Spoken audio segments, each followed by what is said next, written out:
Yesterday, the United States of America had a congressional hearing on white nationalism. Obviously, the American state is never the best judge for what is and isn't white nationalism, but still, they had the hearing, as it is a pretty prevalent problem in America, and indeed the West at large. Now, interestingly, or rather, curiously, they invited Candace Owens, a member of InfoWars and of Turning Point, so two obviously right-wing groups, to go and speak at their hearing. And her comments were of interest. She claimed that the Southern Strategy was a myth.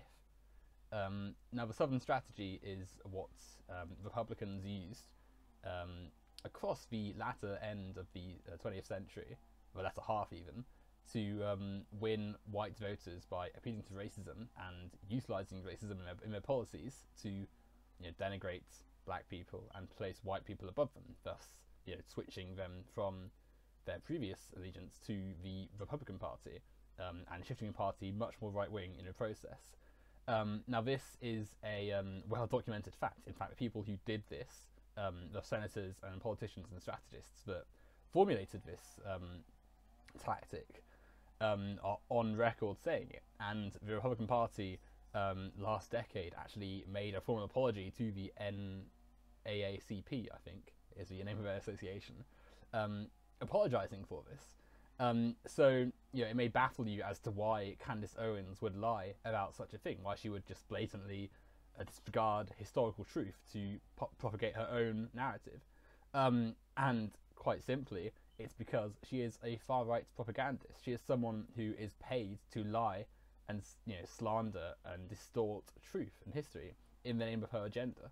The Southern Strategy is, of course, a major part of American history, a major part of the capitalist system. Racism itself has been a strategy of obtaining power as long as anyone can remember, certainly in the history of the capitalist West and America.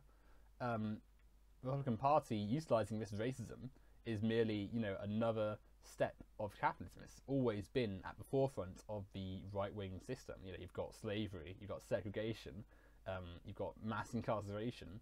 They're all just different versions of the same thing, commodifying black people and utilising the hegemony between white and black people to maximising your power, maximising your capital, and thus giving yourself a higher class or status in society.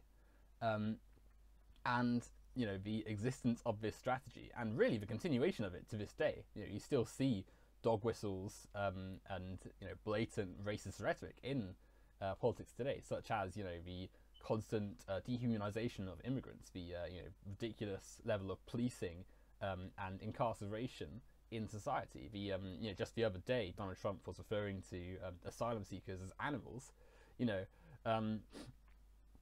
The constant barrage of these awful terms and policies show evidence of the racist policies and rhetoric lined in right-wing politics. And the right-wing methodology is so intrinsically connected to racism that it becomes obvious that Southern Strategy is so clearly still going on.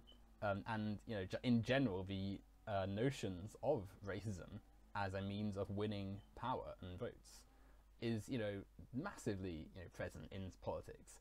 For Candace Owen to lie about this is just another means of attaining power and of maximizing their capital. Now, not only is Miss Owens being, her salary comes from people who are, right-wing and have the direct interest in maintaining political power and maintaining their own wealth, through the economic hegemony that Republicans favour. So of course it's in her interest to lie in front of a congressional hearing and make up stuff because that's her career. She has to do that because that's how she makes her living. But also she is a far-right activist. She actively speaks against groups of progress and ideas of positive change in favour of regressive, awful ideas. She is firmly pro-capitalist, hence she always speaks out against progressive, positive changes. She is against lots of reforms that could really help people of the lower incomes in America, because that would mean taking money away from the people who are paying her, taking money away from the the massive corporate empires which directly funnel her income. Similarly, what she could very easily speak out against white nationalism, but those groups are the same people that are in groups with that she is being paid with. Donald Trump and the far right in general. You're not going to see her criticize them when they are one and the same. They're saying the same things. So naturally, you get all these ridiculous comparisons to anti-fascist groups and to Black Lives Matter, and groups who really have no business being put in the same category as white nationalism, yet are being lumped in with Miss Owens' rhetoric. And it is it's appalling seeing someone lie about the history of black people and the lambasting racism, the constant lavering of racism across the history of America, especially when it's coming from another black person like Candace Owens, who clearly has examples of racism in their life. They can see and hear, and yet it's being used as an example of nonsense, of the right-wing methodology in trying to distort the truth and trying to consolidate their power. Because imagine if people were more aware and more ready to talk about the history of racism and abuse that capitalism and right-wing ideas have in America. If we talk about how slavery and segregation and the ongoing effects of them today are a massive part in the way capitalists have built their empire, that commodifying black people, quite literally, by using their labour as a means of exploiting them and building an empire based on slavery, building a fortune through not having to pay your workers, and then when you do have to pay them, paying them as little as possible because they're living in segregated, low income areas and thus don't have the means to be able to afford or obtain much more. Therefore they're reliant on the the exploitative labor conditions that you've given them through your control. The funneling of black people into the incarceration system, which itself is technically slavery. Look at the 13th Amendment. Look at how you are not allowed to be kept in involuntary servitude apart from as punishment for a crime. Why would you have that in your constitution if you didn't want to continue the horrors of slavery? And that's exactly why it's there. That's why so many black people are incarcerated for crimes they haven't even been convicted of, and crimes which are theft.